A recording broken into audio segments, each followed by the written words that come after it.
What up, TikTok? Hey, hope everybody's having a great Friday. Hey, don't let anything that's negative in your life dictate the rest of your life. Does that make sense? Hey, we all go through some hard times.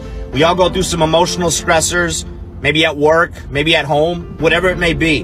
Don't let that dictate who you are and how you react to the rest of the things that life throws at you. Does that make sense? Like if you're feeling pissed off and angry all morning or all day, you're going to take that energy and you're going to present it to everybody else that surrounds you, your loved ones, your soldiers, whoever it may be. You're going to use that negative energy and it's just going to make everything worse. Try to be positive. Pick something positive in life that's going really well. Use that positive energy and let that dictate the rest of your day. We can harp on the negatives. We can harp on the bad things that are going on in life. It's not going to help us. It's not going to help us move forward. Stay strong, keep pushing, drive on. Happy Friday. What's up, Trash Talkers? Hitting you up this morning with a special promo on how to dress when you are doing PT in civilians, but you want everybody to know you're an Army. This comes from the Buddy Beckwith fashion design of how to work out. So first, you can notice the RI panties. Not Ranger panties, but Ranger Instructor panties. The green socks, the knee brace for the old guys. Don't forget the M frames. Now the shirt, don't wear the Trash Talk shirt while you're running. This is just for the promo. You want to put on like an 80-second shirt or like your favorite airborne shirt so everybody knows that you're a veteran. That's the most important thing. And you start with this stretch. Buddy Beckwith taught me this one.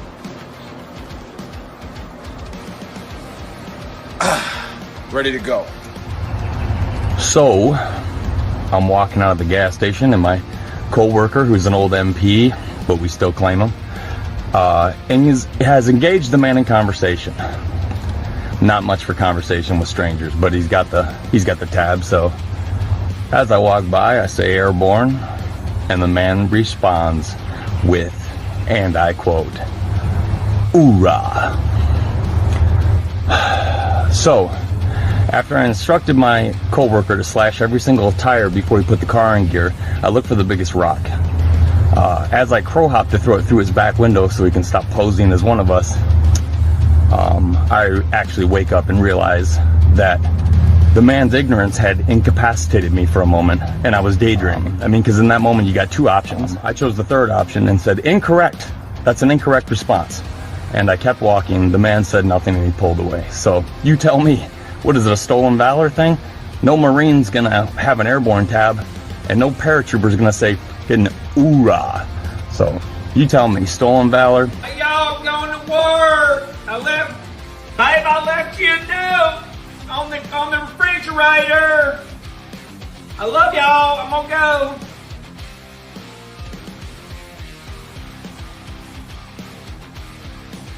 Hey, go get dressed. Get ready for school. You're doing great.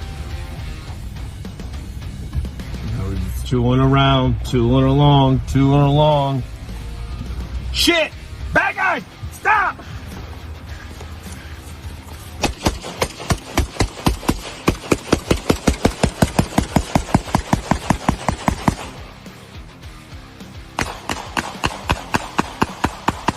Let me break it down Barney style.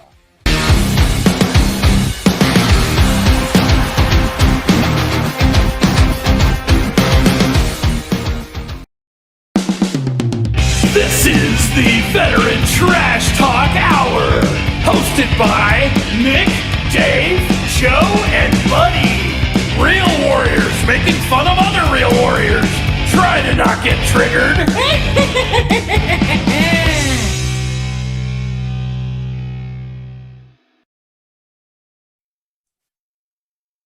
Today's show is brought to you by the Farkas Group at the Veterans Mortgage Source. Are you looking for a team you can trust for your mortgage needs? The Farkas Group is our trusted partner on the podcast. I serve with Zach, and he will definitely give you the best rate possible. Their goal is to educate veterans across the country on their earned VA home loan benefit. If you're looking to purchase or refinance your home, reach out to these guys for competitive rates or any information you may need on obtaining a VA mortgage for your property. They are licensed in multiple states.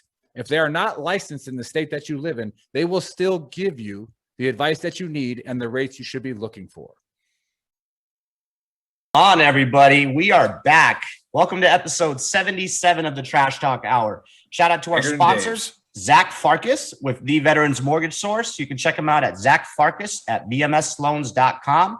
10th Mountain Whiskey, check them out at 10thwhiskey.com. Type in VTT, get yourself a discount. Special guest today is Major General Martin. So it's kind of a big deal for you Marines that are watching. That's a 2-star general, okay? And today I'm joined by Cliff, Joe, and Nick. Over to you, Cliff.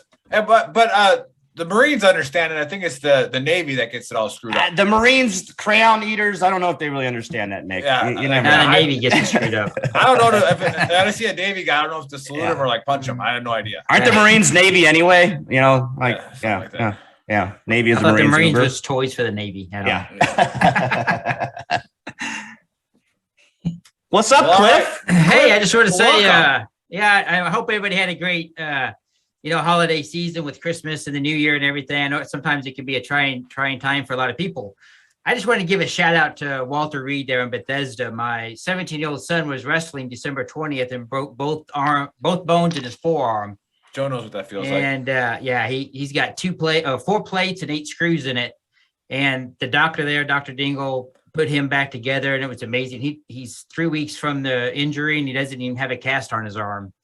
So it's pretty amazing. Wow. And as much as I want to rant and rave about something else, I just want to give a big shout out to them and the care that they gave my son during that time.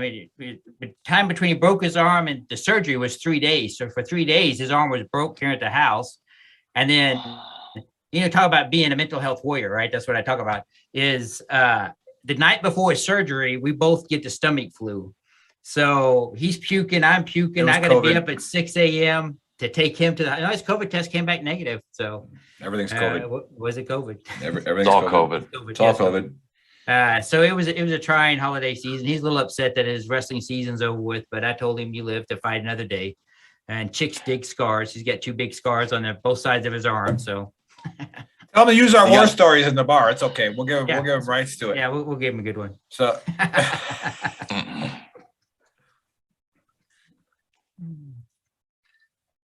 well, yeah, Cliff, what's your soapbox about today? You get the honor of the soapbox. Well, since we brought up the COVID thing, this kind of weighs on me quite a bit on whether you're vaccinated or unvaccinated. And, I think it comes down to a personal choice to whether you decide to get vaccinated or not get vaccinated.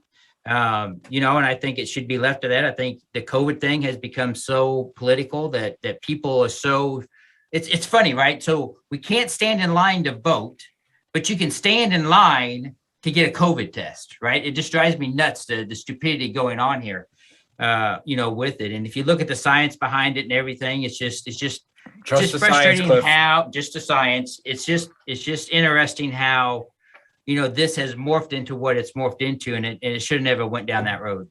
A lot of people have not received care maybe they should have received, and the doctors aren't able to treat patients the way they're supposed to be able to treat them. They're being too restrictive on things, and I just think it just needs to stop, and everybody just needs to take a deep breath, drink some water, and just move on from it. And I think we'll all be a lot better for it. We didn't act this way during SARS. We didn't act like this way during swine flu. And if you looked at those diseases, they killed a lot more people, and wasn't so particular on who got sick and who didn't. I believe that the Omicron variant that's out right now, I think because the symptoms are so mild, that it's going to have a good effect on COVID. I think a lot of people are going to get natural immunity to it. So I think, the studies coming out of Africa, you see that. So I think it's going to make a turning curve, but we really just have to stop making this COVID thing political. It's got to stop. Yeah, I think you're spot on with that as well. And remember, like with the triggered pansy, like you're wearing the shirt, as soon as you start mentioning any type of, alternative method outside of group thinking, you're automatically aligned with a political party. And so when people say that it's not a political fight anymore, they're stupid. Because if I say, I don't think vaccines should be mandated, right? All of a sudden, I have now become an anti-vaxxer with a red Trump hat on. Right. And it's like, no, I'm just saying that you shouldn't mandate a flu shot, right? Like, because never in the history of the world have we eradicated a virus that affects the respiratory system. Yeah.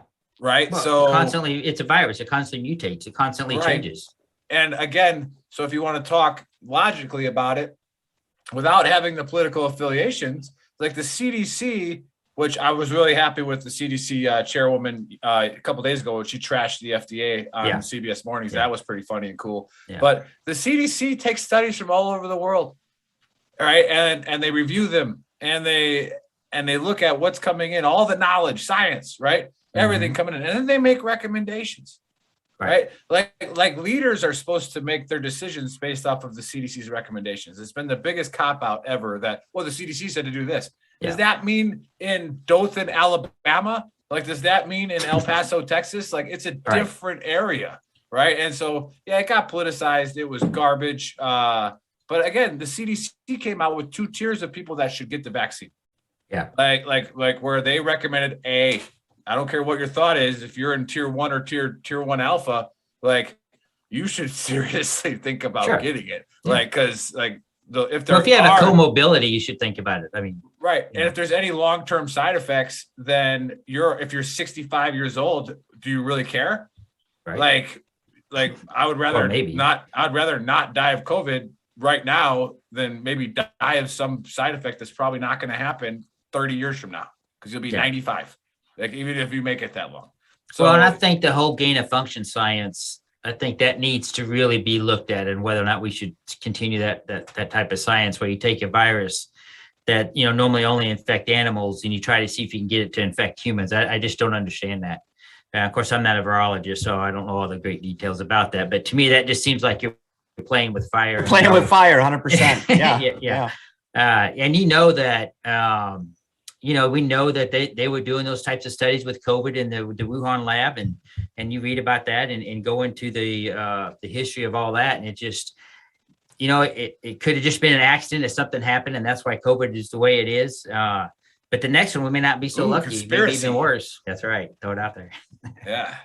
So Dave's a big conspiracy theorist. Like, he believes aliens dropped it off with the pyramids at the same time. So, like, they talk back and forth. It's always aliens. Always blame it on the aliens. Always aliens. So Dave lives in Phoenix, and I'm out in El Paso. We see a lot of weird shit in the sky. There's a lot of weird stuff in the skies out here. Like, I texted him one time. I was sitting in my hot tub looking up, and there's this thing that raced across the sky at like Mach 20, right? And then about 5 seconds later, here come 2 fighter jets, right?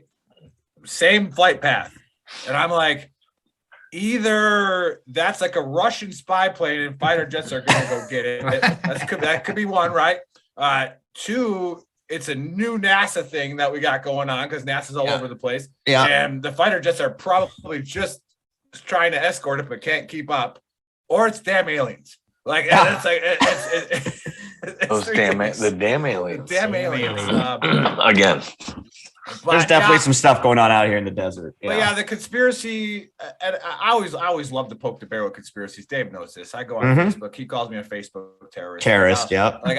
I'll literally pick any side that you're against, the side you're on, just for fun, right? The terrorist mouthpiece of the Southwest. Yeah, when I see you post something, I just immediately post against it, and then it turns into a dumpster fire like our logo. What the people on the other side don't realize is that Nick does not care about what they're talking about in the slightest. His goal is to get the rise, and once he gets the rise, he's eating popcorn and he's fueling the fire. And sometimes it's fun to watch him work. 220 comments later. Yeah, in about 10 minutes. Every once in a while, he'll shoot me a text like, "You getting this?" And I'll get on there, and somebody will take the bait, and it's it's a lot of fun to watch, actually. I'm surprised nobody on Gruntworks is commenting on this right now, but every once in a while, I'll advocate for the other guy that he's arguing with. I'm getting pissed off at Nick too. It's I'm joining in the group. Yeah, it's beautiful. And so here's the conspiracy. Bunch of children. I mean, let's lay it all out there for Cliff so that he can feel like validated. I can sleep better at night. Right. So like the Chinese, you have to there has to be some truth in a conspiracy, otherwise you're just a fucking idiot, right? So the truth is will China kill its own people? I'm gonna go with yes. Does anybody disagree? Like they will kill their own people. They've done it before. They'll do it again. I mean, they're killing a bunch of Muslims over there right now. They don't give a shit, right? So like all that stuff. Now, I think Cuomo read the book of China, because when COVID got big, he was like, well, wait a minute, I can use this to kill a bunch of old people, right? And save my state about 3.2 to 3.5 million a day in Medicare, right? So China, could they have been messing around with something to kill all their old population and not hurt the kids?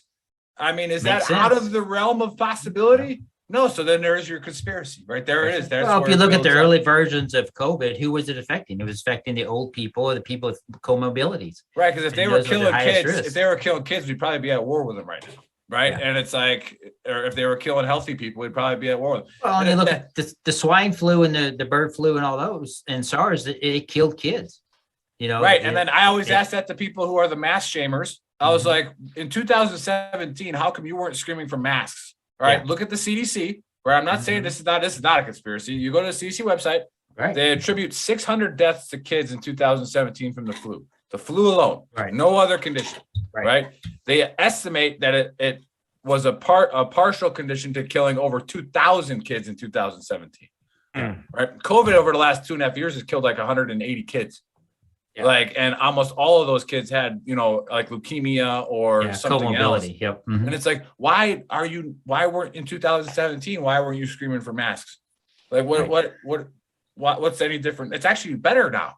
Like, we literally saved kids' lives, probably with masks, but like a little bit, but like, no, the flu didn't hit. But here's my thing, and my wife, she's a medical professional. My thing is how do they know that somebody's infected with Omicron unless you do the additional testing?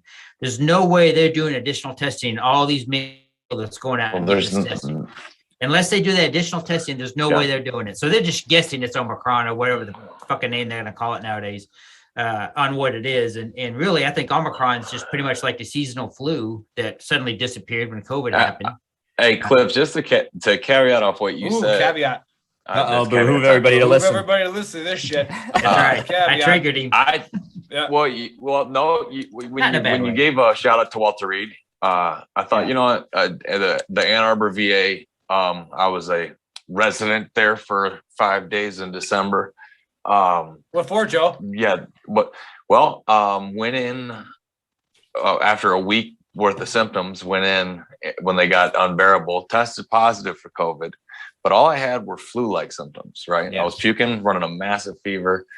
There was no breathing issues until the day I went in. Until you went to the hospital. There's another conspiracy for you. So I tested, but basically started to feel like I had a broken rib. And so I went in, tested positive for COVID, and they're about to send me home because COVID don't get you a bed anymore.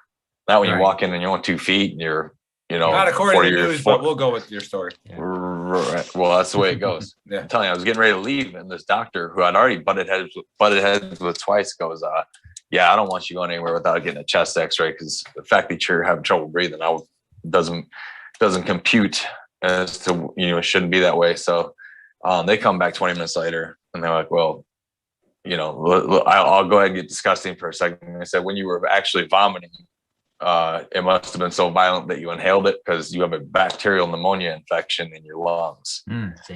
And I can't medically clear you to leave. I have to admit you will die. And I was like, okay, well, that changes things. But COVID, I poured concrete in Michigan in December for a full week with COVID. So I worked right through it. It just wasn't fun. It was, the nights were worse than the days, but I was able to withstand the symptoms to where and I know for some people it's absolutely brutal. Some people it's like kind of like a flu bug. And that's what it did to me. It would hit me at nighttime, and then I'd work through the day. And, you know, then after a week of that, puking, that's when I started to get sick from the pneumonia. So but yeah, man, I had to go through the infectious disease. I had 6 days of gorillacillin, vancomycin pumped through me. And did you ever lose your taste and smell? Absolutely. Yeah. That was on the tail end. When I had it, the first 3 days sucked. My back was hurting. Like 12 hours. Sweating. I started losing the taste and smell. It was all just like boom, all of a sudden. That was weird, man. And I bit into an onion, and I'm like, I literally can't taste this onion. It was wild. Yeah. There's people that I know that still don't have their taste and smell back after like 6 months. Yeah. And it's like, whoa. Yeah, they're just trying to milk the disability that Uncle Joe's going to give them for COVID. But anyway. I made fun of Joe when he got COVID because that's what I do. I just, at first I sent him the GIF with, what's his name from Tropic Thunder, where he's like survive, Tropic Thunder. Robert Downey Jr. Robert Downey Jr. playing the blackface guy. Survive. But again, I said this, the Book of Earl said this a long time ago, 2 years ago. I was like, hey, look, I'm not judging you for being fat. I'm not judging you for smoking.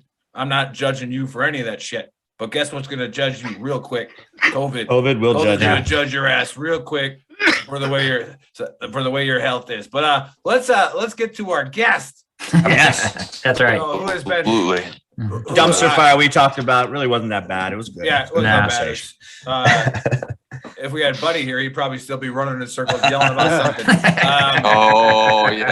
Yeah. So those of you waiting for Buddy, you got, I know you got Buddy, like a reduced sodium version of the dumpster fire because Buddy would take it to another level. That was reduced sodium. Yeah.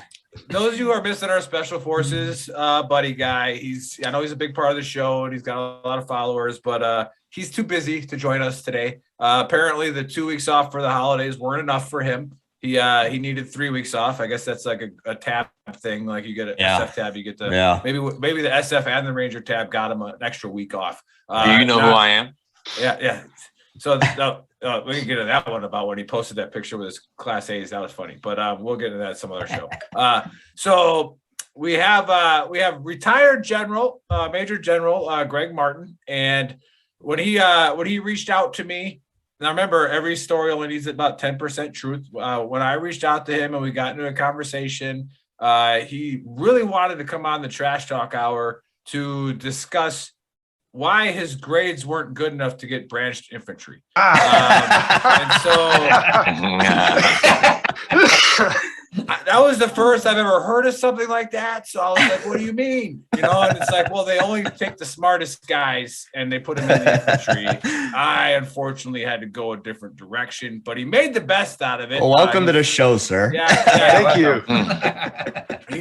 You could go to his website, generalgregmartin.com. We'll put it in the chat threads, but sir, it's a privilege having you on the show. Tell us a little bit about your story with the diagnoses and your military career and what you're doing now that you're out to make a difference, because that's really what we want to get out. So welcome to the Trash Talk Hour. The floor is yours. Well, thank you very much, and I enjoyed the dumpster fire. It wasn't as flamey as I thought it would be, but it was still good. Thanks for the introduction. I actually joined the Army in 1975, went to West Point, graduated in 79, then spent 36 years out in, the field Army as we know it. From high school through West Point, through my early years in the Army, I was kind of recognized for having really high levels of energy, enthusiasm, drive, like so many of our leaders in the Army, so many of our great troops. But I just recently found out that I had a mental condition known as hyperthymia. And hyperthymia is different than hypothymia. It's a consistent, low-level, mild state of mania that explains the above normal levels of enthusiasm, energy, and so forth. So that helped me a lot. Went through all the different jobs, platoon leader during the Cold War over in Germany, company commander, got to be a battalion commander, and we were part of the 3rd Armored Cavalry Regiment, which was great. And then then I got picked for brigade command and went to Iraq for the Iraq War. And according to the VA and can you excuse me for 1 second? Is she doing a slot machine back there? Is she winning? Oh, I hear cha-ching, cha-ching, cha-ching. She's nailing it. She's winning. Get her another one. She's out of here. So I had what they called a genetic predisposition for bipolar disorder, and I had this hyperthymia. And when we went to Iraq, and over a period from high school through college, all the way up to brigade command, my levels of mania kept increasing. They kept going up. But it was a very high performing mania. I did really, really well. And the Army kept promoting me, rewarding me, sending me to schools. But in Iraq, something happened to trip the trigger where I went into actual mania. So it went from, this low-level mania into true mania. I didn't go mad or insane. And in fact, it was very high performing. But, according to the VA and the Department of the Army Medical Board, that's when I actually tripped up into true bipolar. And what they say about bipolar is that you have a genetic predisposition for it that is then triggered by some very high-level stress event or a series over time of high-level stress events. And so for me, it was the brigade command, the preparation for deployment, all the training, all the planning, all the taking care of troops, the maintenance, the admin, the medical in Germany, the deployment to Kuwait, the spin up, the train up, all the live fires, all the CPXs and the rock drills. And then we actually launched into Iraq and we did, high intensity combat for 3 weeks where we really dominated the Iraqi army with our high tech, modern force. We dominated them. The regime fell in 3 weeks. And then, of course, you guys know the rest of the story. Yep. We really were plunged into a 360-degree guerrilla terrorist warfare that didn't play to our strengths as a high-tech modern army. And so during that period, I went into actual bipolar. It became activated. Came home from Iraq and plunged into depression when we got back to Germany. So I didn't have the thrill of combat, the excitement, the adrenaline, and I went into about a 10-month depression. It wasn't a crippling depression, but it was very, very strong. I mean, I still went to work, did PT, went to meetings, and I kind of soldiered and muscled my way through it. I reported during the post-deployment medical stuff, I reported that I thought I had depression. And they asked me some questions. They said, well, tell me about the depression. So I did. And then they asked if I was suicidal, and I was not. And I didn't want to hurt anybody else.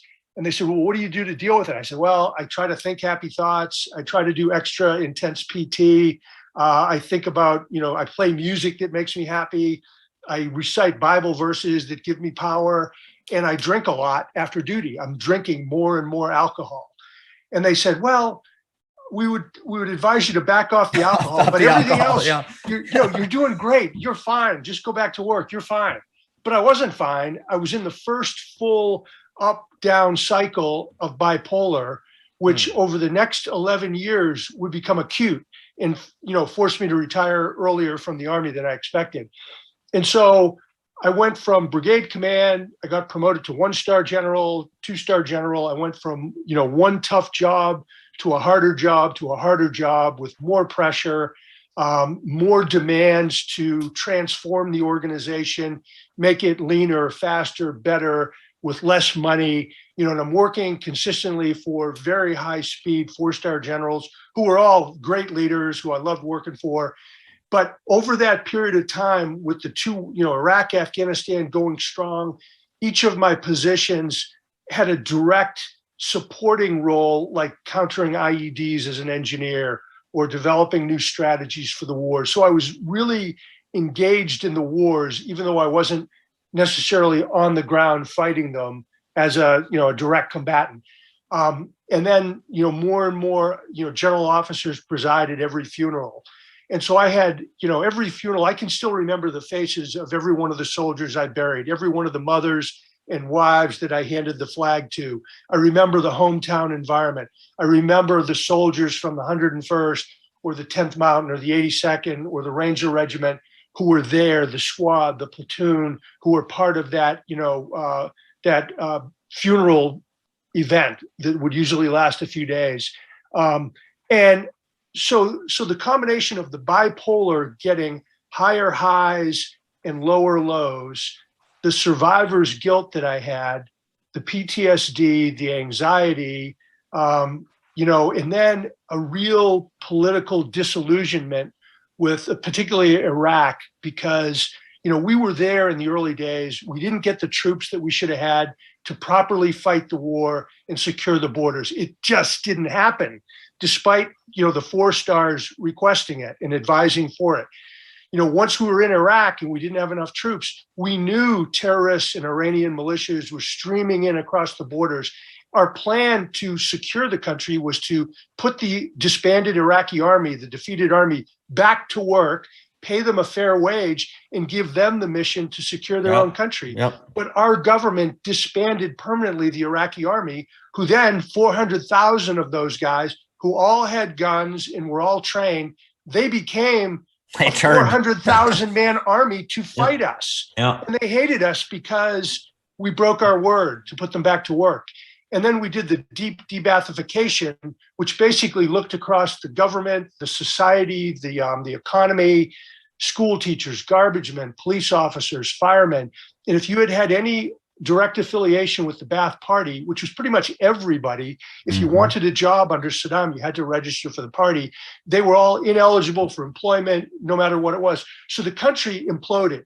It completely fell apart. There were no cops, no firemen, no garbage collectors, no anything. And those people became furious. Many of them, I remember when we first went into Baghdad, you had little kids waving at us, smiling, happy, cheering for us. You had young men cheering for us, old ladies. Within weeks after these decisions were made, the kids were throwing rocks, and the men became, terrorists and guerrilla warfare guys. And I just, over the years, it sent me into a rage. I remember having soldiers in the 130th Engineer Brigade who would come to me and say, Colonel Martin, does our government want us to lose? They made these decisions. It wasn't so bad a month ago.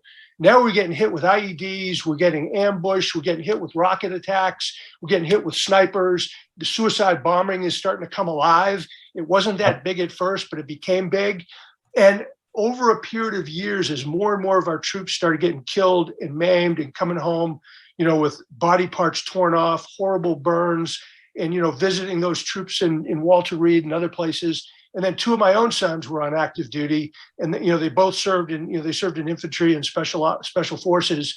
And just thinking about them and their friends. And, I was kind of a high level thinker strategically, at the Army War College, National Defense University, these different places. And I'm like, why did we do this? How did our country make such huge mistakes that basically prevented us from winning what was initially a successful campaign and led to the death and maiming of thousands of our troops? And that would send me into a rage. Overload. And when you have bipolar to begin with, when you go into mania has kind of two different paths where you go way, way up.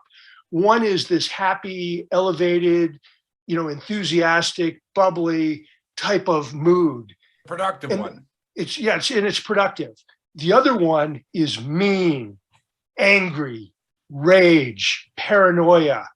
Really, you start getting very, very dark. And I started alternating between the happy Greg Martin and the dark, rageful Greg Martin. And then it got so bad that it. Can I ask? Sure. Yeah, jump in. At that time, were you drinking then?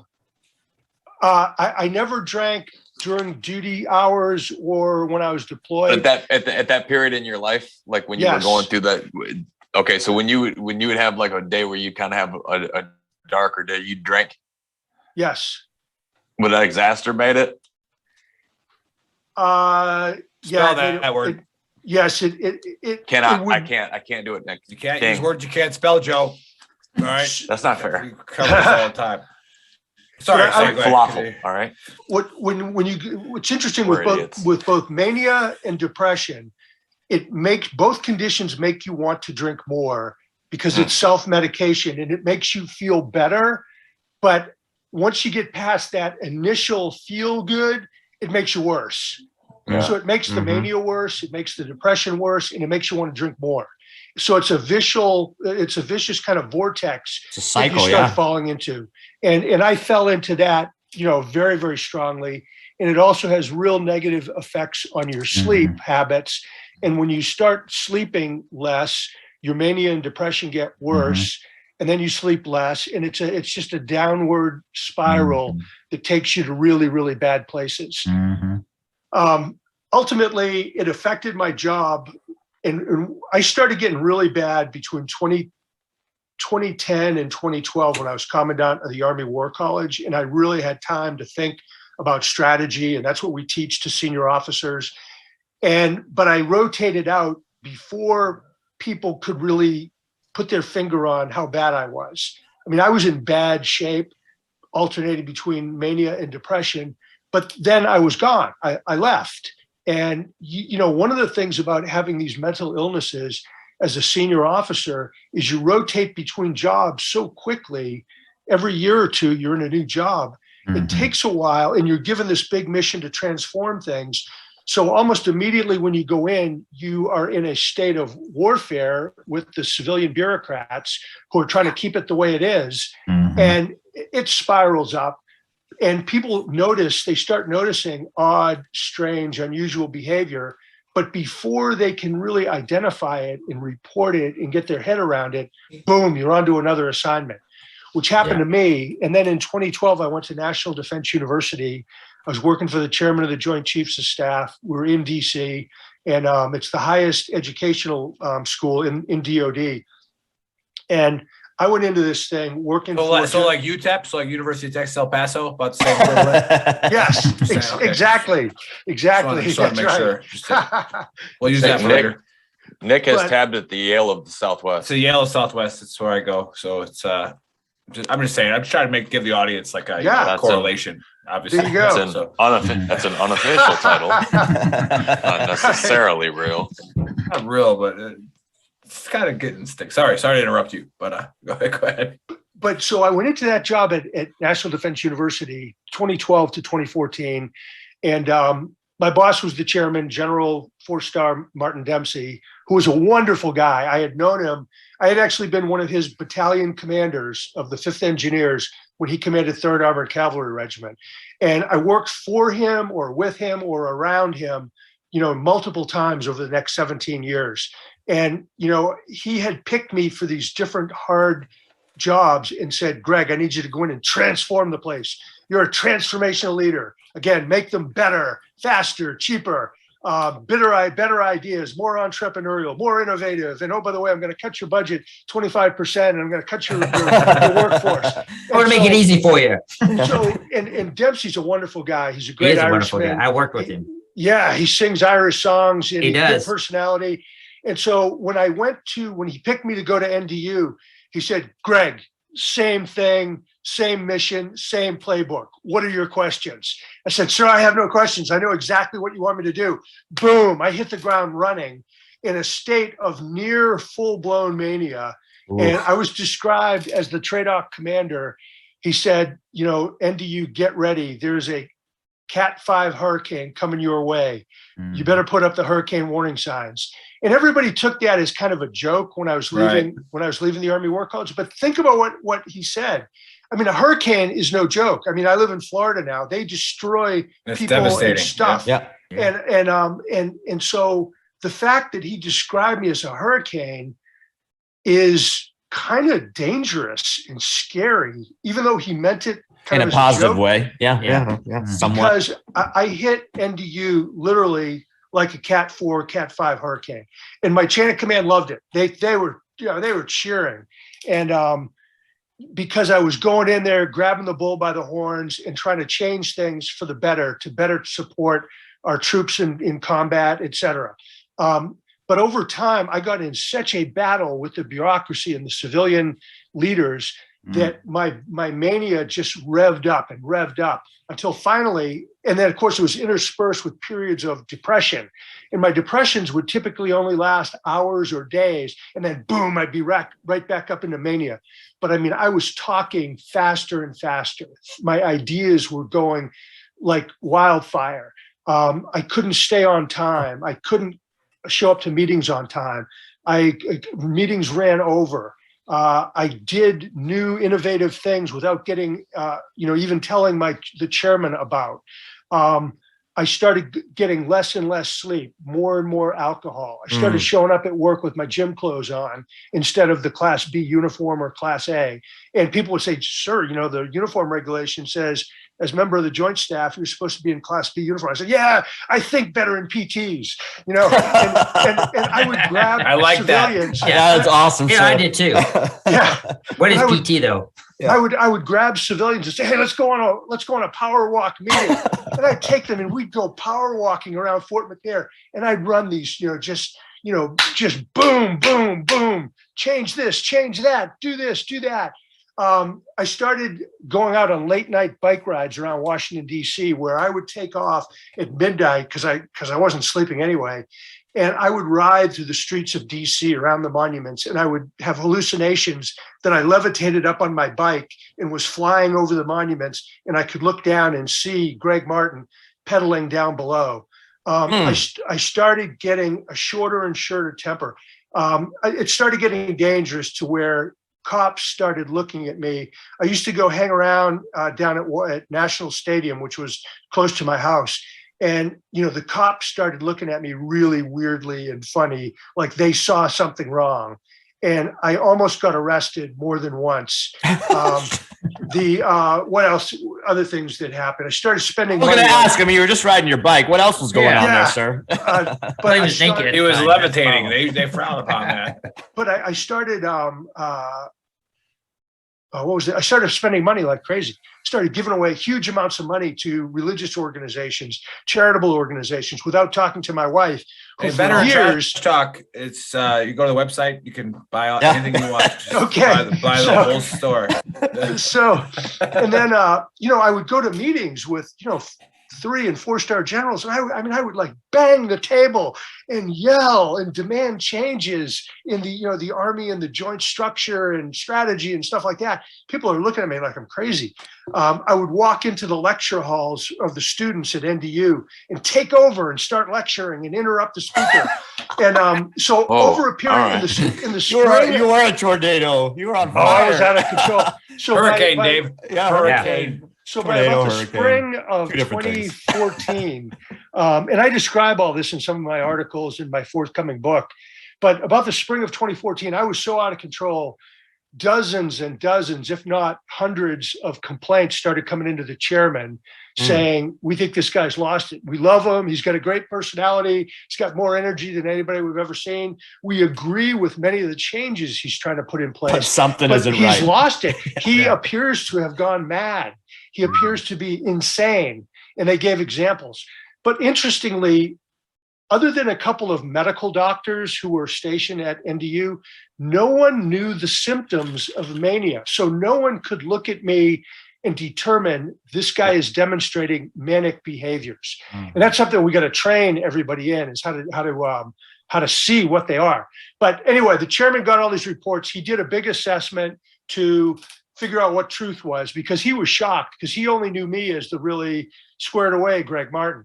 So he did some independent assessments who all said many positive things, but said, this guy's got to go. There's something mentally and emotionally wrong with him. So, sir, real quick, during that time when you heard that, all these complaints were coming in, how was it at that point? Like, now, all these people are, filing complaints. There might be an investigation to see if I'm crazy. How was your state of mind during that period?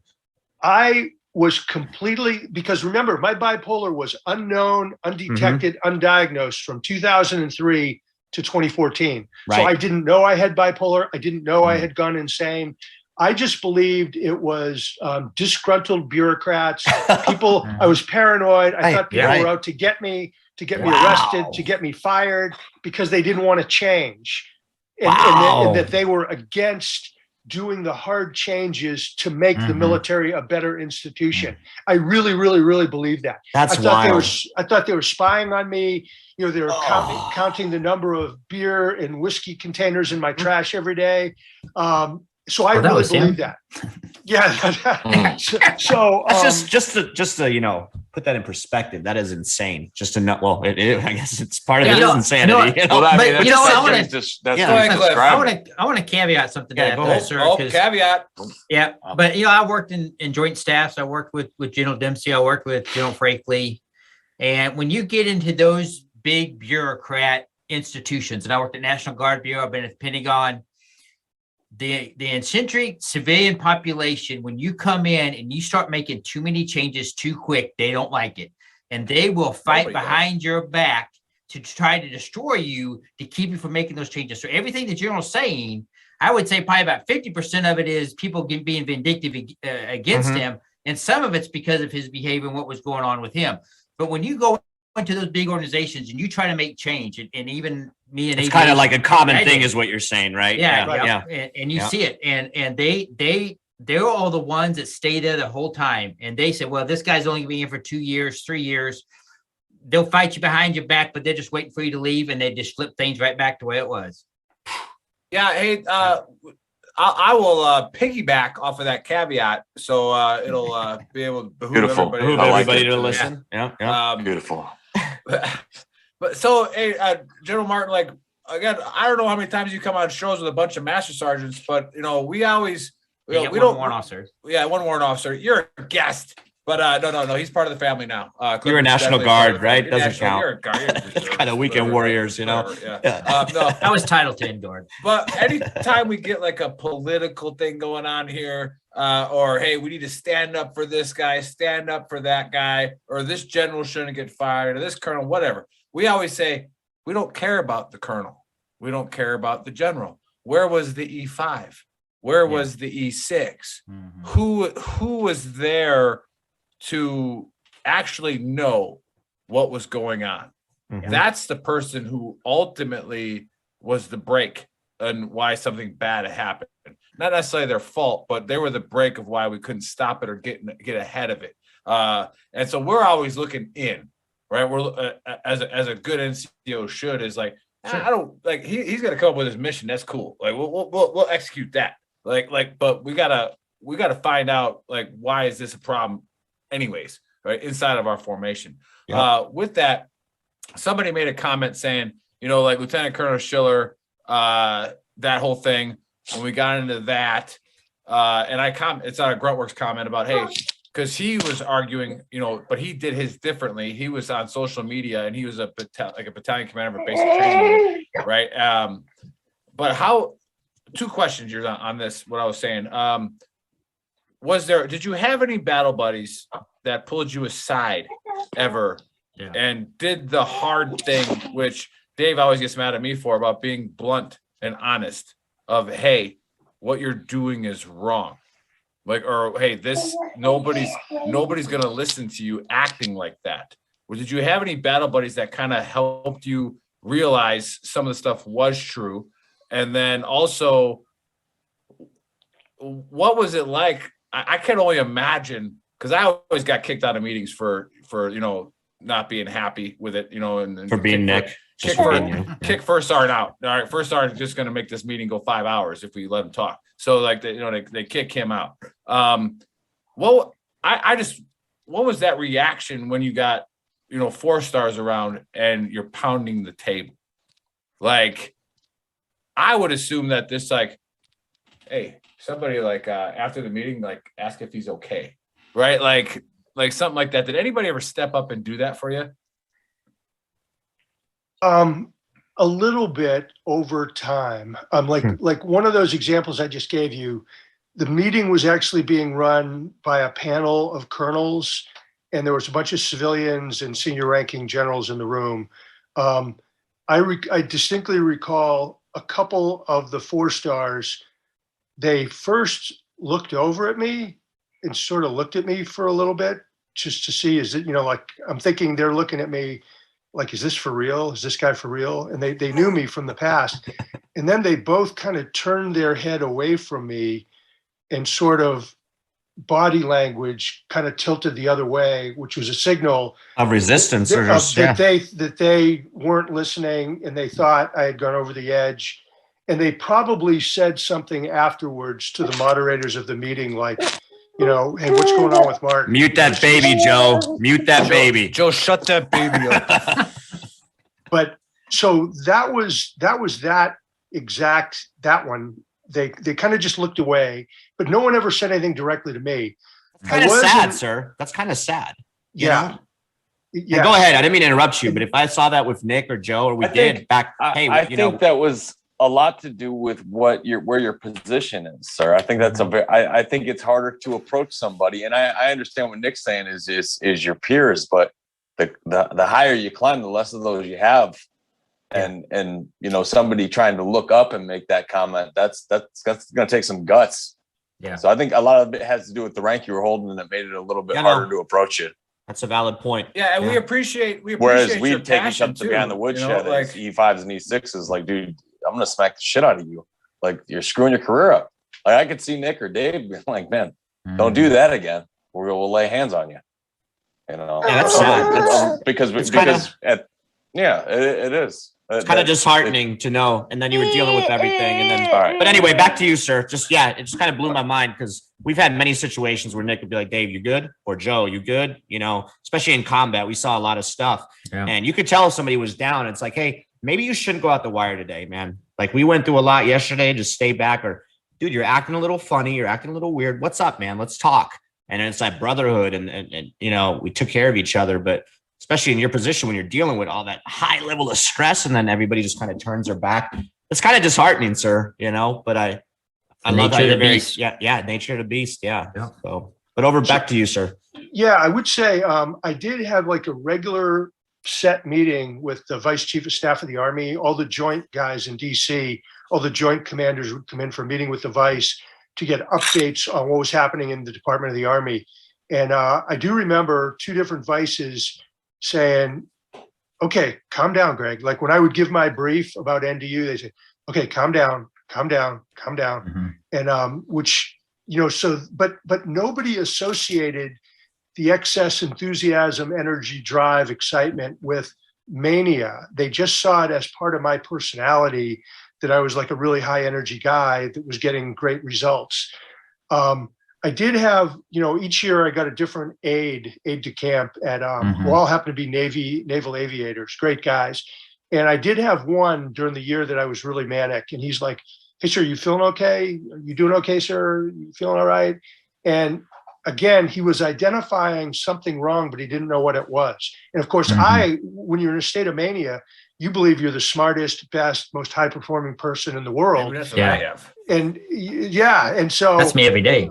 And I had an E6 Army driver, paratrooper, a really good guy.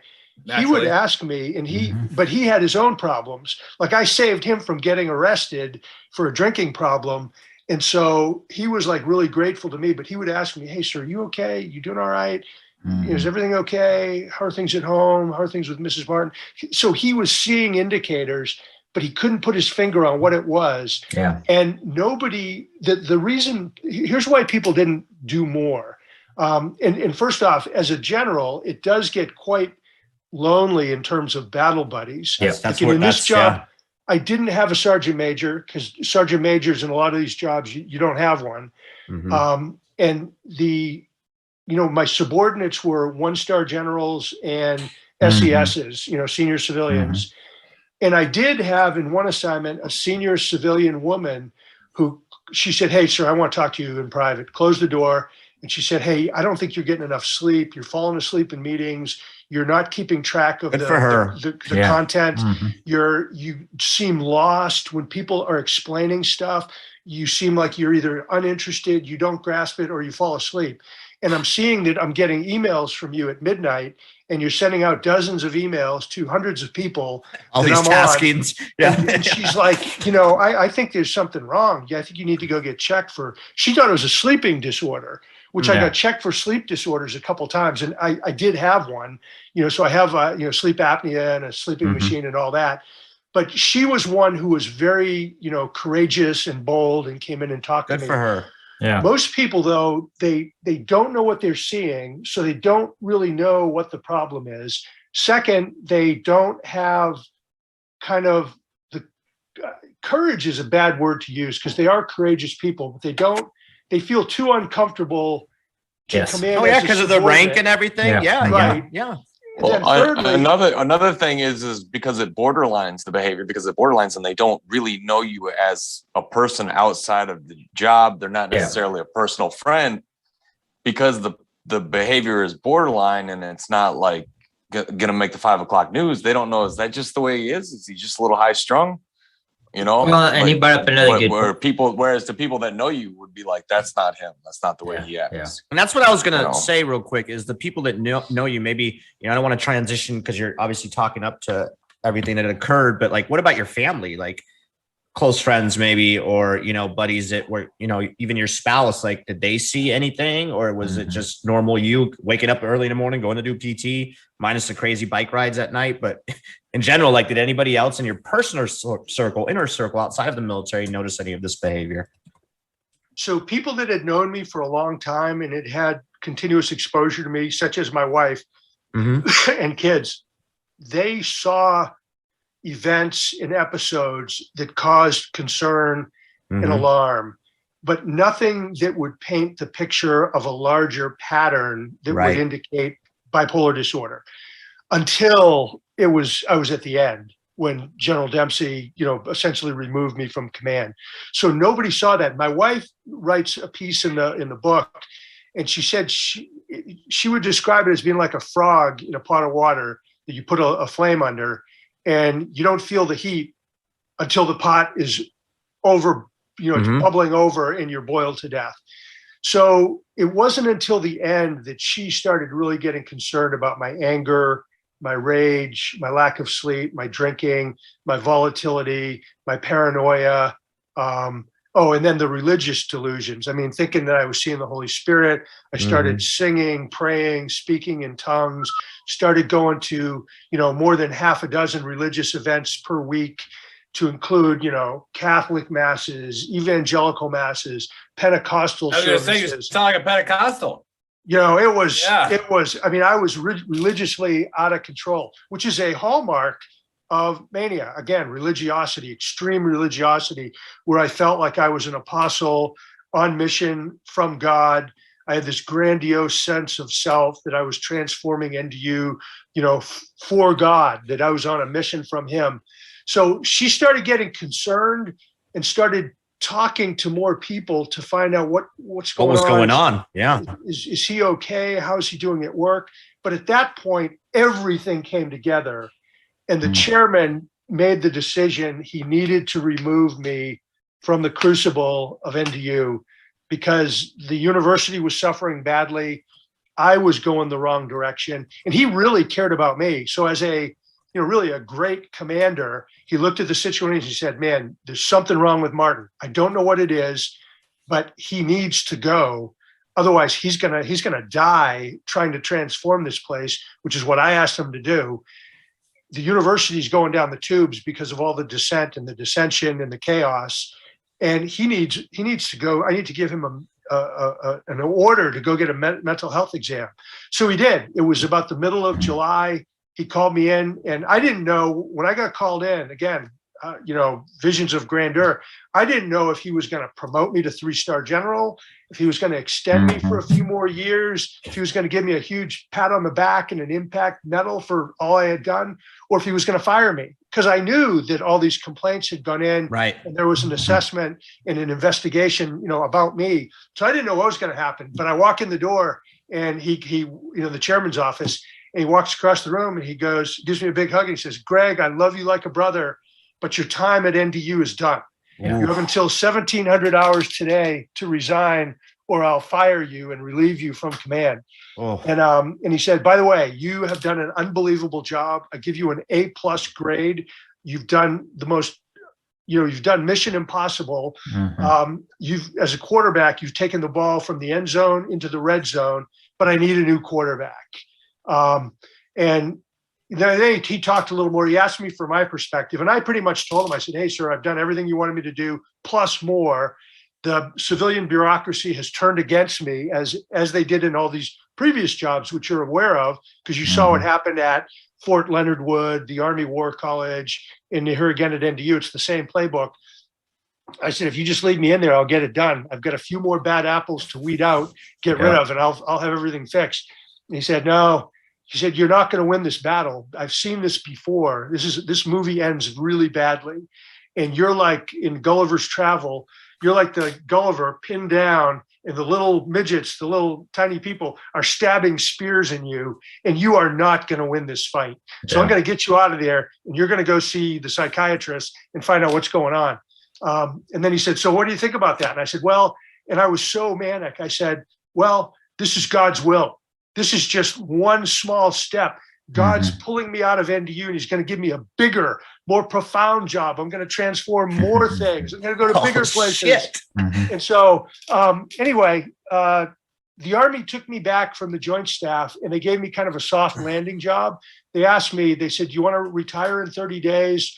Or do you want a good job that'll keep you busy and you can do your retirement stuff and you could be the assistant to the chief of engineers in DC? I said, okay, I'll take the assistant to the chief. I knew the guy was a great guy. And when I came out, I slowly began to spiral down from my mania. And then that was in July 2014. And I was, by the way, I was evaluated 3 times for mental health. And each time they said, you are healthy, fit for duty, go back to work. There's nothing wrong with you, which was completely wrong diagnoses. But the thing about mania is you could be out of your mind 1 minute, and then the next minute you can be sitting down having an intelligent conversation with medical doctors, and they say, well, there's nothing wrong with you. And the fact is we don't exchange the information. So I don't believe the chairman's office and staff ever gave these dozens of complaints to the psychiatrists. And I don't believe the psychiatrists ever reached back to the chairman's office, said, hey, tell us why did you send him to us? And so they're operating in a vacuum. And so I got diagnosed as fit for duty 3 times at Walter Reed. And I was not fit for duty. I was out of my mind. And then I finally, by November of 2014, Veterans Day, I crashed into severe crippling depression. And remember, this whole time, I still didn't know there was anything wrong. I didn't believe there was anything wrong. I thought it was just people out to get me. When I crashed into severe depression, I had never experienced anything like that. I mean, I could barely get out of bed. I could hardly put my clothes on. I could hardly have a conversation. I could barely do anything. And I said, whoa, this is not just my mood. There is something physically wrong with my brain. There's something. So that's when it clicked. That's when it clicked. It clicked.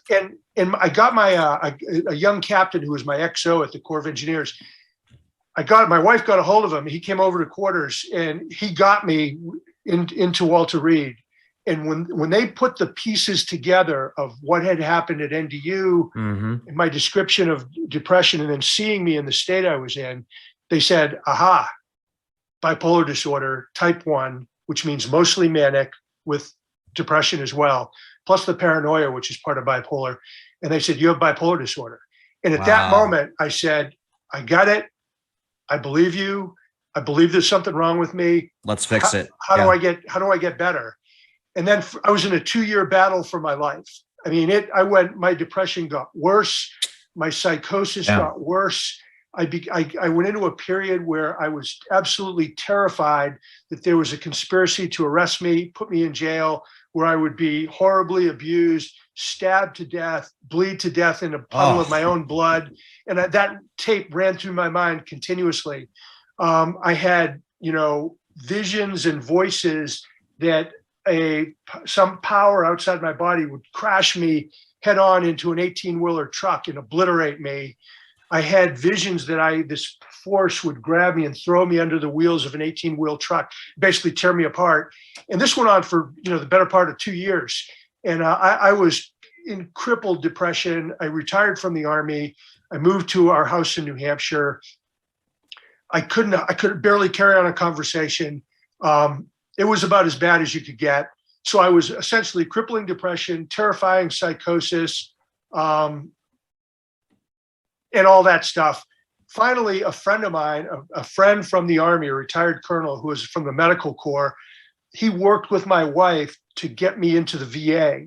And remember, I didn't go to the VA because I thought there was a conspiracy. And the minute I walked into a VA, they would arrest me. I'd get tried and I'd go to jail and get murdered. And my wife would lose all the benefits. So I really believed I would be better off dead. My wife and family, they would benefit from my death. That if they could get the insurance money and the SGLI before I went to jail, they would be better set financially for life. So I wanted to die. I wanted that force to throw me under the truck. I wanted, in some way to get in a car crash and get killed. I didn't ever want to actively kill myself, but all the stuff I just described about suicide, when I went to the VA finally, I went in, and this was the first time they ever asked these questions. They said, "Are you suicidal?" I said, "No." "Do you want to kill yourself?" "No." "Do you want to kill others?" "No." And then here's the question that got me into the inpatient psych ward for weeks. He said, "Do you have any morbid thoughts of death or dying?" And I said, Daily. Yeah. All the time. Hey, sir, we're blowing up on the Gruntworks chat thread here. One person said, Michael says, what advice should be given to senior staff, warrant officers, NCOs with experience identifying problems with PTSD to tactfully check in with their higher ranking officers they interact with daily and see signs without alienating themselves or risking theirs or their officers' careers? Like, what advice would you give to that? Okay, so as a subordinate, I know how hard it is because I had a commander earlier that I know had a mental illness, and going in and talking to him, especially if he's a flamer who's going to go crazy, he's probably going to fire you and go nuts. That's a pretty daunting thing to ask somebody, particularly an enlisted or an NCO, to do. What I would say, and this, I've got a couple levels of answer. Number one, go to a senior level subordinate. Like for me, I was a 2-star at NDU. I had gone insane. Well, I had an ambassador who worked straight for me. I had multiple SESs who worked straight for me. I had multiple 1-star generals who worked for me. Go talk to one of them.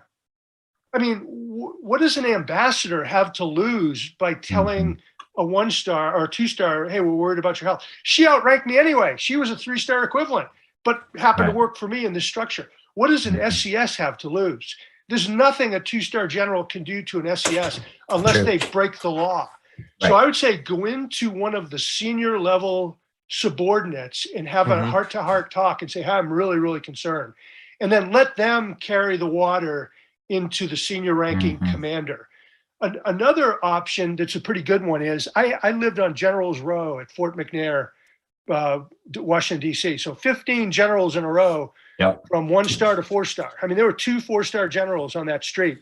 And there were a whole bunch of 2-stars who were my peers. They didn't work in NDU, but they were my peers. These guys could have gone over and knocked on the door and said, "Hey, General Smith, I know you're a neighbor of General Martin. I know you guys are buddies. I know you drink beer and smoke cigars. Here's what I'm seeing.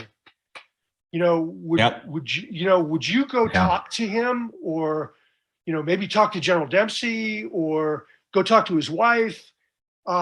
Then there was my wife that could have been talked to. And after doing AARs of this whole event, because I've reached out to tons of people that worked for or around me, there were people who came and spoke to my wife. And they, their basic message is, "We're really concerned about Greg. We think there might be something wrong. Are you seeing anything? He needs to get help." But they said it in such a kind, unoffensive, mild manner that which caused no alarm. No alarm went off with my wife. I did have a 1-star who we had been really, really good friends, and I was pushing his college within the university. I was pushing him really hard to change. And so he was under enormous pressure, and he liked me, and we were friends, and I kind of got on the job. And he did come to me multiple times in retrospect and ask, "Hey, sir, are you doing okay? Are you feeling okay? Are you all right?" And I'm like, "Yeah, I'm fine. I'm doing great, man. I never felt better in my life. I'm doing wonderful.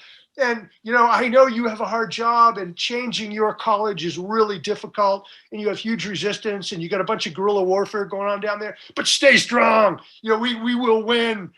So he tried to talk to me, but in my manic state, I didn't hear any alarm bells.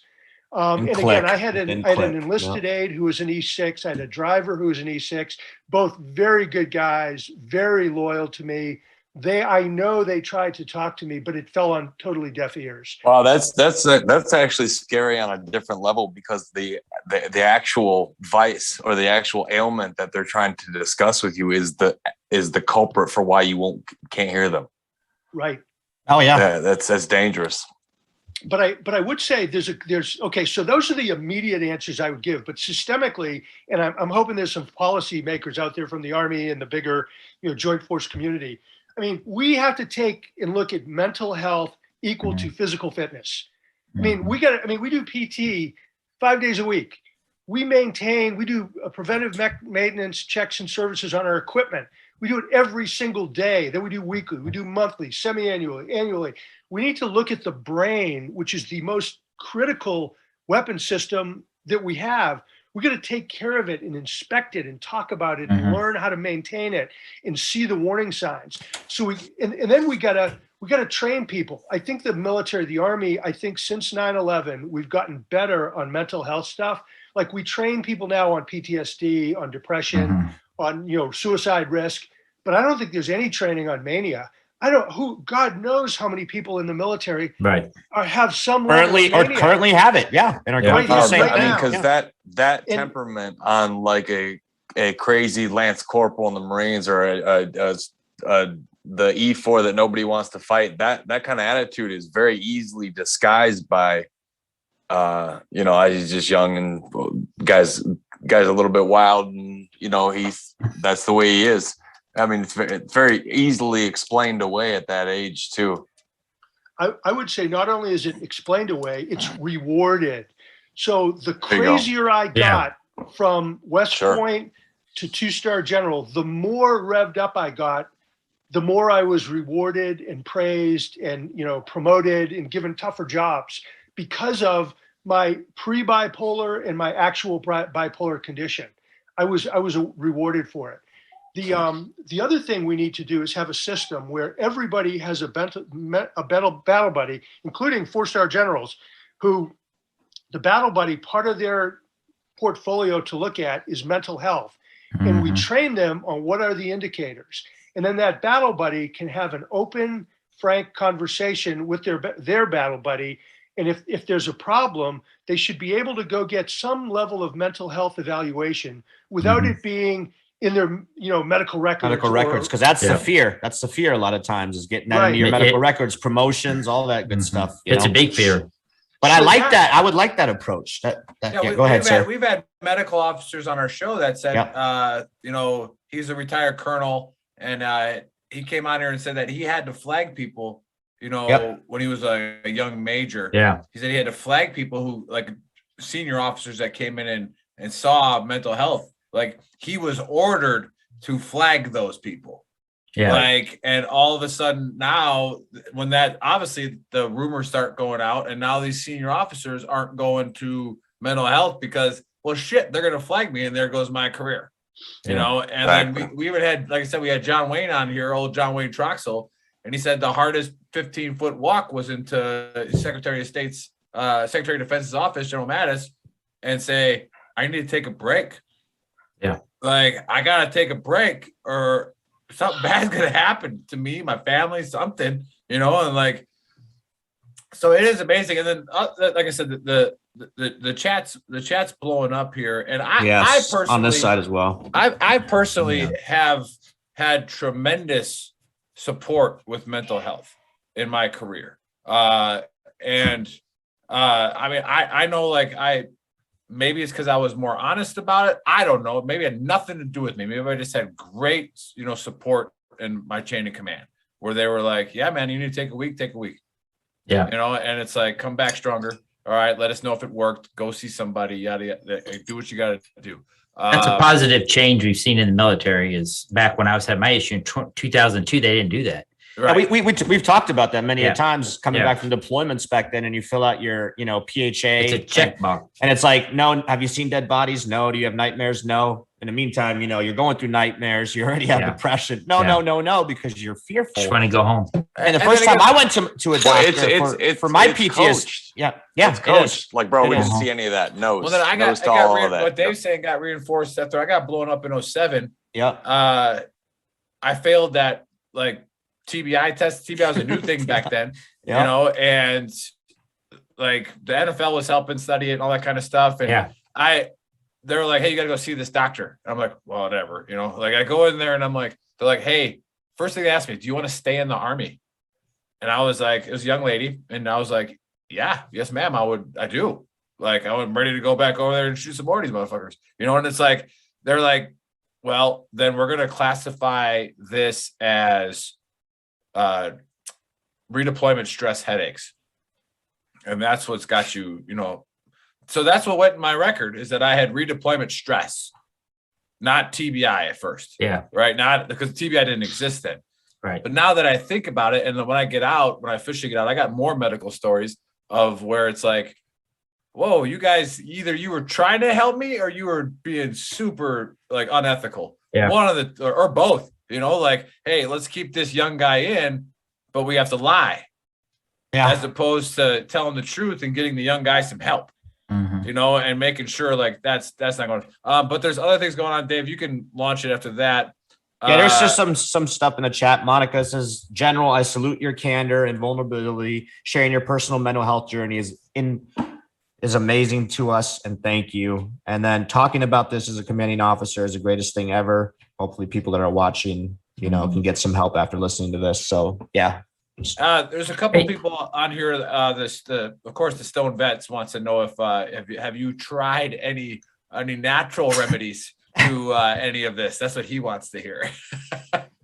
So, as far as remedies go, once I went in and they diagnosed me with bipolar disorder, I probably was prescribed more than a dozen different medications. Oh yeah. And none of them did. They just made me sleepy, groggy.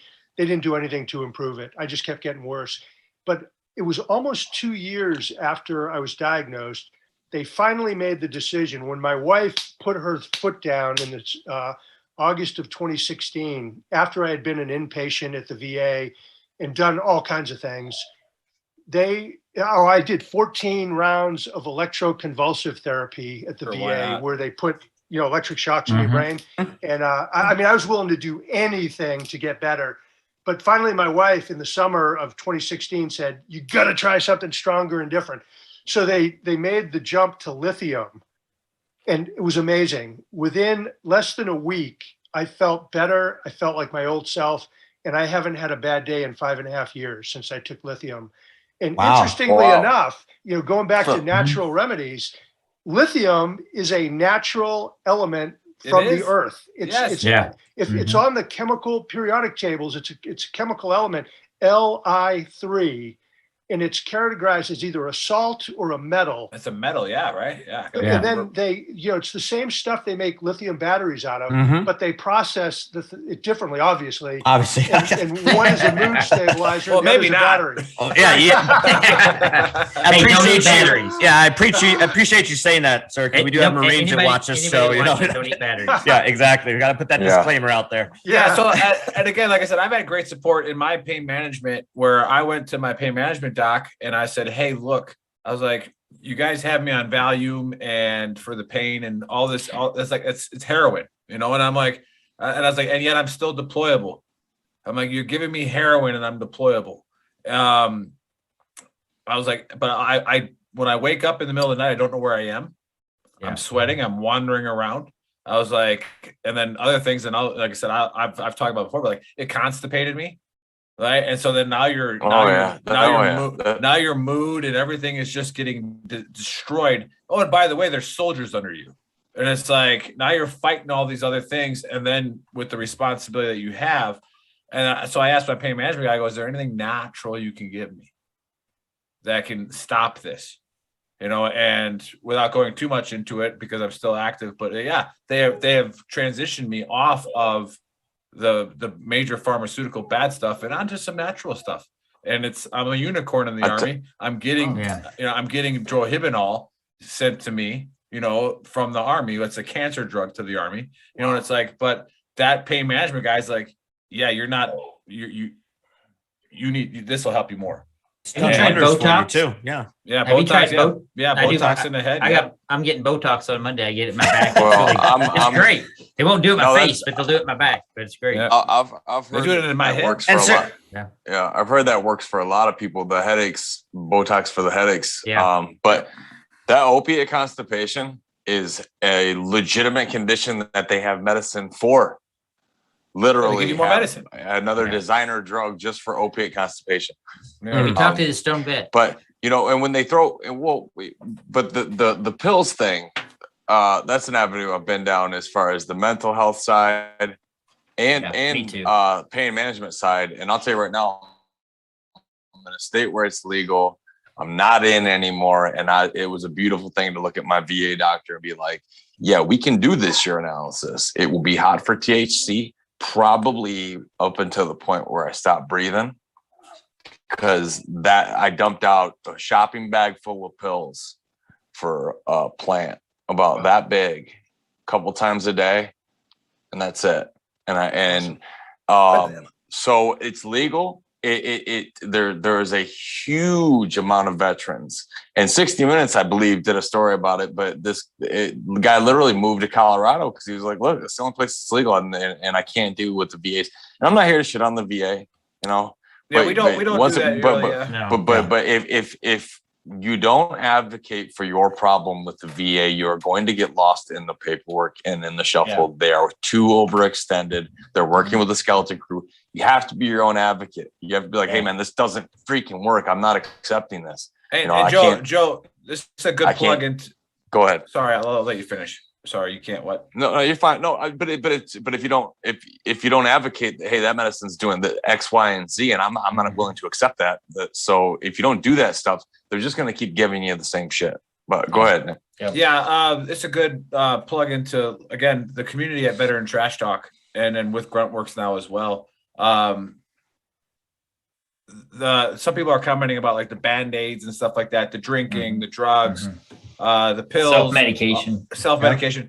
That is somewhat true. If you look at the whole system, like the general was talking about the systemic thing is that our community at Veteran Trash Talk, people will comment on your comments and your behavior, right? And they will try to square you away. That's the beauty of it. So yeah, there is marijuana, there is lithium, there is alcohol, there's all these things. However, for our mission to be successful, i.e. to curb the veteran suicide rate to below the national average, and the first responders, because people don't ever talk about them, all right? First responders dealing with it. And then anybody else at a stressful job, like a nurse, I think they're first responders now, but they always have been, like, just dealing with all these stresses. You have to join a community. Like you have to be in that brotherhood, that sisterhood of where, talking about it and storytelling, like the Native Americans did and other cultures have done. Just talk story, right? Yeah. Just talk. It's funny that they do that with nightmares and stuff like that. I had a friend who grew up on a reservation, and he told me, he said, if you had a nightmare and you told your father you were going to your grandfather's teepee and you were going in there, getting a fire, and you were talking about it before you went back to bed. Yeah. So they really believed in that stuff. Yeah, tell a story. So hey, sir, what's your new book coming out?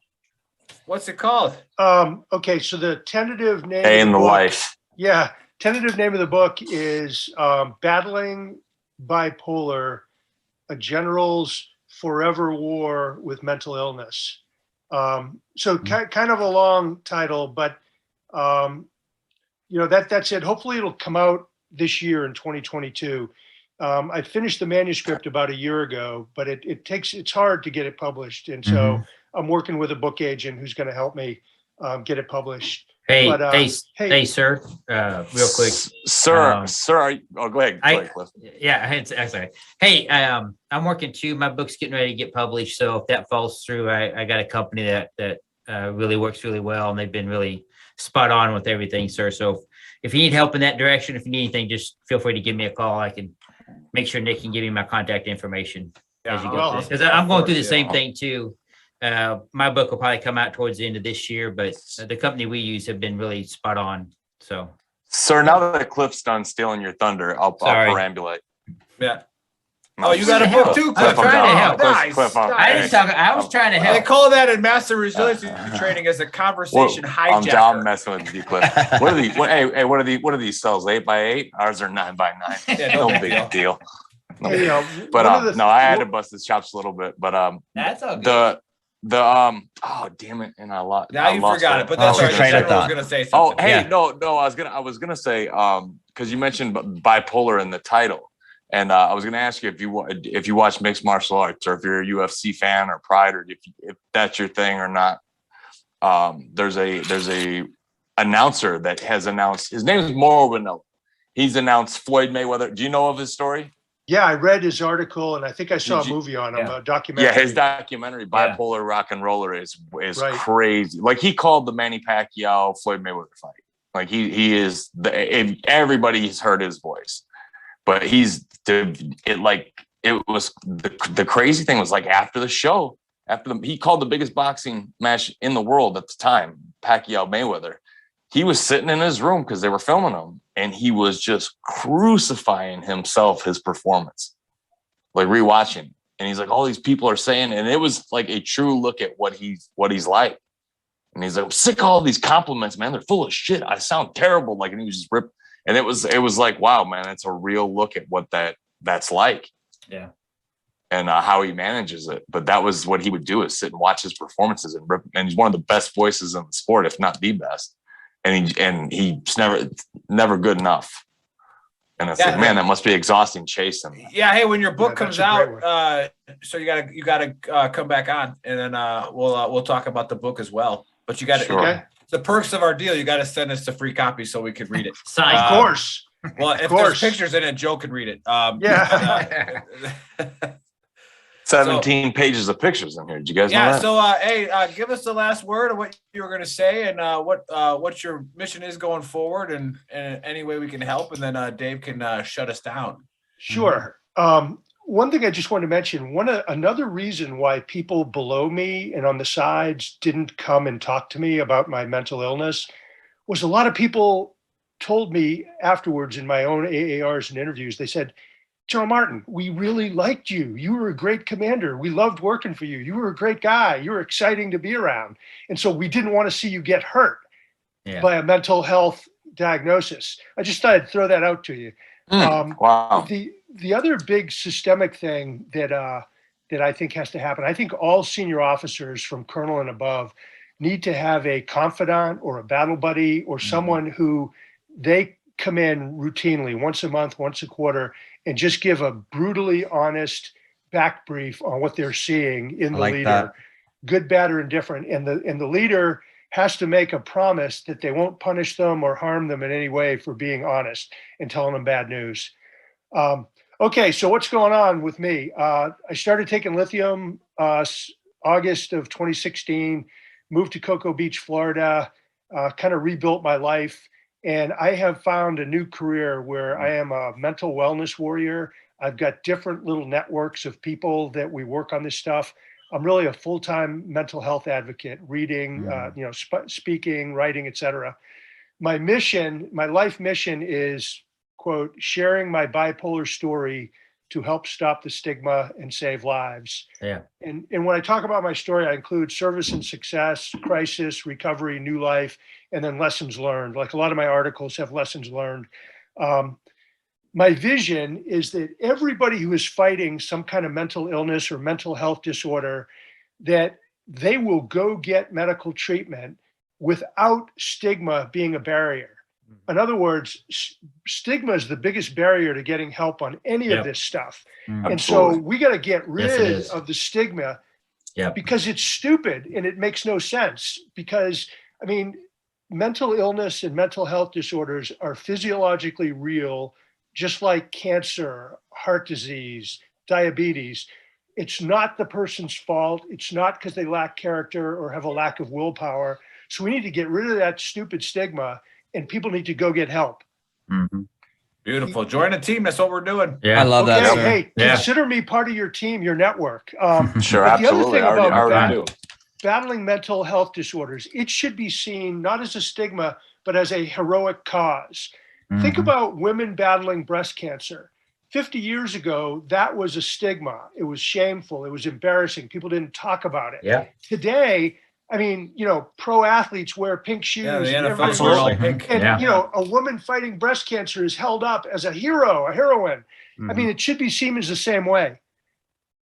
Going back to something, Nick, you said a few minutes ago, what people ask me, okay, my kid or my spouse or my friend has some mental illness. What should they do? And my answer is go get medical help, build connections, and through those connections, which is what this is, you create hope And then hope gives you the spirit and the esprit de corps and the motivation to keep fighting and to get better. Keep moving forward. Yep. Yeah. And then I would say that going and getting help is a sign of strength, not weakness. Yep. It's okay to not be okay. Yeah. 100%. Cliff, you know that one. And I've been speaking that for 10 years. That's one of the things I talk about when I, tell my story of hope is everything you said, sir, is we got to get rid of the stigma, because stigma is killing way too many good people out there, and people being fearful to ask for help. And it's just something that we just got to continue to fight. And it's going to take all of us to do it. And then once you get a diagnosis, or even before the diagnosis, people have to make a commitment to getting well, whatever it takes. Mm-hmm. And, you owe it to yourself and your loved ones not to give up, not to quit. Just keep fighting. And I mean, that, according to my wife, is why she stuck with me. She never gave up because I never gave up.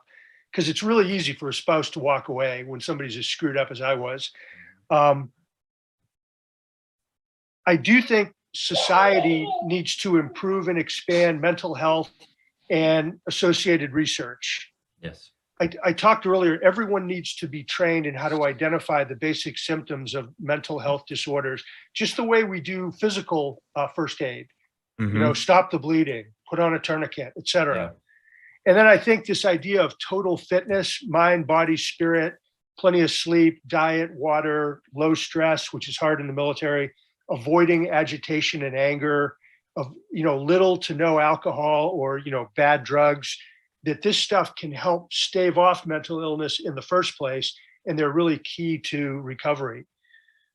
So those are kind of my things I believe as far as mental health. And then things that have really helped me, like guiding lights for me in my life. I have three of them.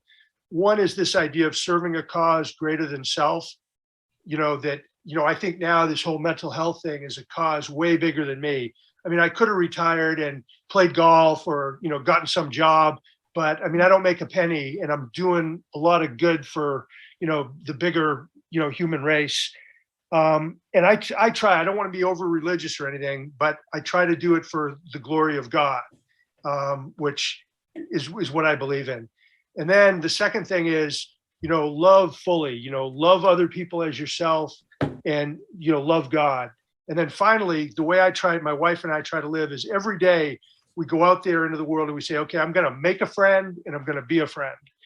And, that beautiful pays off hugely. Yep. Just make a friend and be a friend. You can make a friend just by smiling and saying hello. And we've made most of our friends at the local gymnasium, but then how do you become a friend? Okay, talk more, go out to coffee, go to lunch, have them over to your house, go out to, get together or whatever, go to a concert. But I mean, now we've developed this powerful network of good friends in Cocoa Beach where we didn't know anybody 5 years ago. And then my personal, and this is the last thing I have, my personal and strategic motto are stop the stigma, save lives. And it's not only saving lives, but you're saving marriages, families, careers, finances, helping keep people from going homeless, suicide, to jail. So that's that's my story. And I really appreciate you guys bringing me on.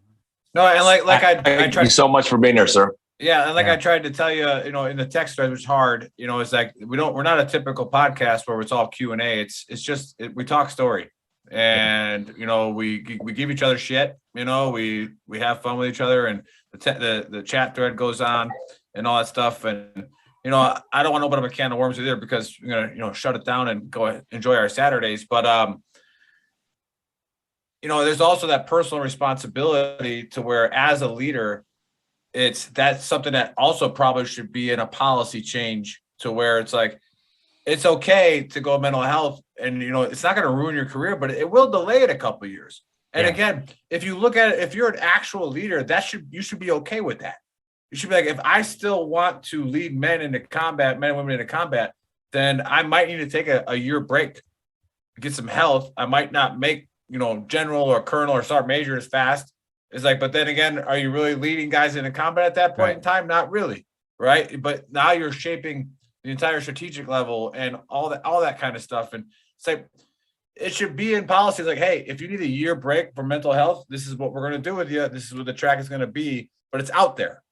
Yeah. And you don't have to be afraid of it. Do you want to stay in the Army? Yes. Well, then you're going to go get help. Not, do you want to stay in the Army? Yes. Well, then we're going to lie for you.